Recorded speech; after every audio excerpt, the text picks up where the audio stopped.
یا ایھا الذین آمنوا، اے لوگو جو ایمان لائے ہو، کتب علیکم القصاص، تم پر قصاص فرض کر دیا گیا ہے، یعنی قاتل سے قتل کا بدلہ لینا فرض ہے، لازم ہے، ایمان کا تقاضا ہے۔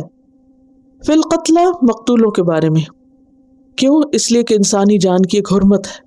سورۃ المائدہ میں اللہ سبحانہ وتعالیٰ فرماتے ہیں انہ من قتل نفسا بغیر نفس او فساد فی الارض فکأنما قتل الناس جميعا، کہ اگر کوئی کسی نفس کو بغیر نفس کے، یعنی بغیر بدلے کے یا فساد کے عوض قتل کرنے کی بجائے ویسے ہی قتل کر دے تو ایک جان کا قتل ایسا ہے گویا تمام انسانوں کا قتل۔ ایک انسان کو قتل کرنا تمام انسانوں کے قتل کے برابر ہے۔ اسی لیے سب سے پہلے قابیل نے جو قتل کیا تھا، تو دنیا میں جتنے بھی قتل ہوں گے ان سب کا ایک حصہ گناہ اس کے سر ہوگا، کیونکہ اس نے حرمت کا یہ رشتہ توڑا تھا۔ تو یہاں پر قصاص کے حکم کو فرضیت کے درجے میں رکھا جا رہا ہے کہ بدلہ لینا فرض ہے، الا یہ کہ دیت پہ معاملہ ہو جائے۔ اور جیسا کہ پہلے بھی میں نے عرض کیا کہ قصاص جان کے بدلے میں جان قتل کرنا بھی ہے اور اعضاء کے بدلے میں اعضاء بھی ہے، والجروح قصاص، حتیٰ کہ زخموں کا بھی بدلہ لیا جا سکتا ہے۔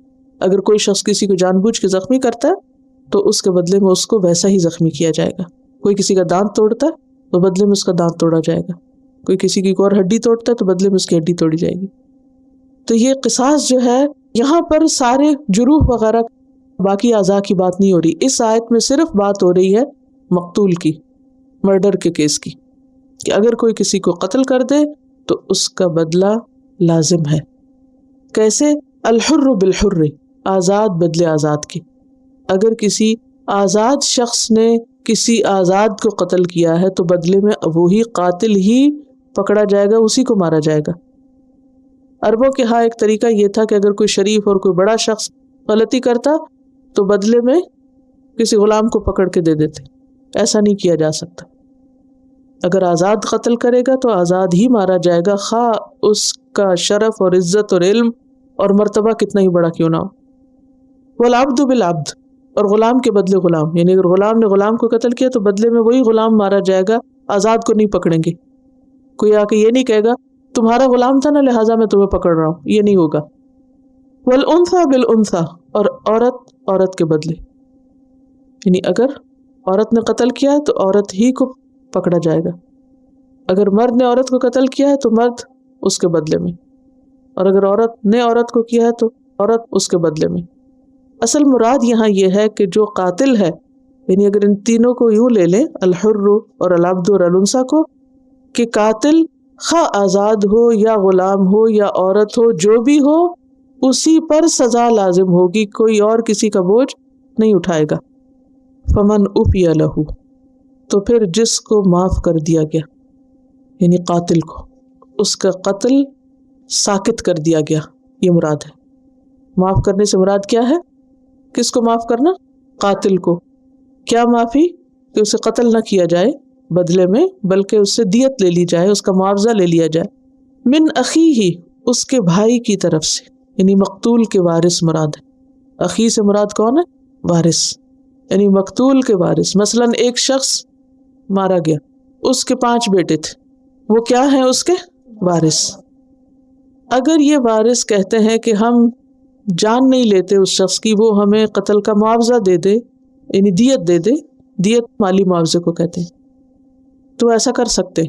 اگر ان میں سے ایک بھی بھائی یہ کہے تو پھر سب کو اسی پہ ہی راضی ہونا ہوگا، یعنی جب تک متفق نہ ہو سب جان لینے پہ، جان نہیں لی جا سکتی۔ اگر ایک بھی ان میں سے یہ کہہ دے کہ جان کی بجائے ہم معاوضہ لے لیتے ہیں تو ایسا کیا جا سکتا ہے، اور اسی صورت کو یہاں معافی کی صورت کہا گیا ہے۔ شیء، کوئی بھی چیز، کچھ بھی، اینی تھنگ۔ يا أيها الذين آمنوا كتب عليكم القصاص في القتلى الحر بالحر والعبد بالعبد والأنثى بالأنثى فمن عفي له من أخيه شيء فاتباع بالمعروف من أخيه شيء فاتباع بالمعروف وأداء إليه بإحسان ذلك تخفيف من ربكم ورحمة فمن اعتدى بعد ذلك فله عذاب أليم